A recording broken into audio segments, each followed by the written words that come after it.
जय महाराज जी की सभी भक्तों को एक बार फिर से आपका अंतःनुभूति के एक और भाग में स्वागत है, जिसमें एक बार फिर से हम देखेंगे कि कैसे गुरु महाराज जी हर पल अपने भक्तों के साथ रहते हैं और उनके मन की हर एक पुकार सुनते हैं। इस अनुभव में हम देखेंगे कि कैसे एक गुरु बहन जो गुरु महाराज जी तक पहुंचने में सक्षम नहीं थी, गुरु महाराज जी स्वयं चलकर उनके पास आए और उनकी प्रणाम करने की इच्छा को पूरा करा और उन्हें अपना आशीर्वाद दिया कि जो गुरु महाराज जी हैं वो हर पल अपनी कृपा बरसाते हैं। सिर्फ ज़रूरत है तो हमें पात्र बनने की, कैसे हम गुरु महाराज जी की कृपा को प्राप्त कर सकें और हमेशा हर पल गुरु महाराज जी का सुमिरन करके गुरु महाराज जी के साथ जुड़े रहें। तो चलिए शुरू करते हैं आज का दिव्य अनुभव। ये दिव्य अनुभव है जिनका नेम है प्रिया अरोड़ा। उन्होंने बोला कि मैं दिव्यांग हूँ, वो पैरों से चलने में सक्षम नहीं थी। तो वो बताती हैं कि उन्हें इस बात का कोई दुख नहीं है कि वो पैरों से चल नहीं पाती, क्योंकि वो इसे भी गुरु महाराज जी का कृपा प्रसाद समझकर ग्रहण करती हैं। तो उन एक रात गुरु महाराज जी ने उन्हें एक दिव्य स्वप्न दिखाया, जिसमें कि गुरु महाराज जी सबको दर्शन दे रहे थे और सब भागे भागे गुरु महाराज जी की तरफ जा रहे थे, गुरु महाराज जी के दर्शन पाने के लिए और गुरु महाराज जी को प्रणाम करने के लिए। तो उस बहन का ये दृश्य देखकर रोनी आई कि सब भागकर गुरु महाराज जी को प्रणाम कर पा रहे हैं, लेकिन मैं चल भी नहीं पा रही और इस भीड़ में से मैं कैसे गुरु महाराज जी तक पहुंच पाऊँ। और ये जो दिव्य अनुभव है वो उन बहन का है दिव्य समाधि के बाद, कि जब गुरु महाराज जी ने समाधि ली उसके बाद तो उसने देखा कि जो बहुत तेज बारिश हो रही है, जिसकी वजह से सभी जो लोग हैं वो हमारे गुरु महाराज जी की तरफ दौड़कर जाने लगे। वे सभी एक ही बात को बार बार दोहरा रहे थे, गुरु महाराज जी आ गए, गुरु महाराज जी लौट आए, गुरु महाराज जी समाधि से वापस आ गए। तो इस खबर को सुनते मैं भी अंतर मन से बहुत खुश हुई और मेरी भी इच्छा हुई कि मैं गुरु महाराज जी के दर्शन करूं और गुरु महाराज जी को प्रणाम करूं।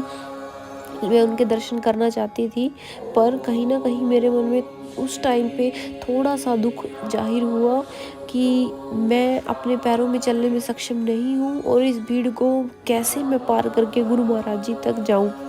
पर कैसे, मैं तो चलने में भी गुरु बहन के मन में ये भाव आने लगे कि मैं तो अच्छे से चल पाने में भी सक्षम नहीं हूँ और ऊपर से इतने सारे लोग, इन सबको पार करके मैं गुरु महाराज जी तक कैसे पहुँच पाऊँगी। आसपास की भीड़ को देखकर मैं एकदम से डर गई, मेरी आंखें नम हो गई कि मैं गुरुदेव तक कैसे पहुँच पाऊँगी। क्या मैं उनका दर्शन नहीं कर पाऊँगी, उनके श्री चरणों में अपना माथा भी नहीं नुमा पाऊँगी। बस वो गुरु बहन इन्हीं विचारों में उलझी हुई थी कि तभी गुरु बहन ने क्या देखा कि गुरु महाराज जी भीड़ को चीरते हुए और उसके पास चले आए। गुरु महाराज जी ने एक चेयर ली और उसके ऊपर गुरु महाराज जी विराजमान हो गए, जिसमें गुरु महाराज जी ने सफ़ेद रंग का चोला पहना हुआ था और बड़े ही प्यार से उस गुरु बहन की तरफ मुस्कुराते हुए देखे। और गुरु महाराज जी ने फिर अपने ही अंदाज में बोला, तुम्हारे मन में यही चल रहा था ना कि तुम हमारे चरणों में कैसे प्रणाम कर पाओगी, हम तुमसे बहुत दूर हैं, लो अब कर लो प्रणाम, अब तो हम तुम्हारे एकदम सामने हैं। सो गुरु महाराज जी ने उन्हें अपने चरण स्पर्श करने का मौका दिया। इतना कहते ही गुरु महाराज जी ने अपने दोनों श्री चरणों को बहन की तरफ बढ़ा दिया। तो उन्होंने बोला कि मैंने गुरु महाराज जी के चरणों में अच्छे से प्रणाम किया और जो मेरा हृदय था, मेरा हृदय आनंद से भर आया था और जो मेरी आंखें हैं उनमें फिर से आंसू झलने लगे। लेकिन अब ये जो आंसू हैं वो दुख के नहीं, अब ये जो आंसू हैं वो खुशी के थे, क्योंकि अब स्वयं गुरु महाराज जी उस बहन के सामने बैठे हुए थे। धन्य हो गई मैं गुरुदेव, ये उस बहन के भाव थे कि जो मुझे आप जैसे दयावान सतगुरु की प्राप्ति हुई।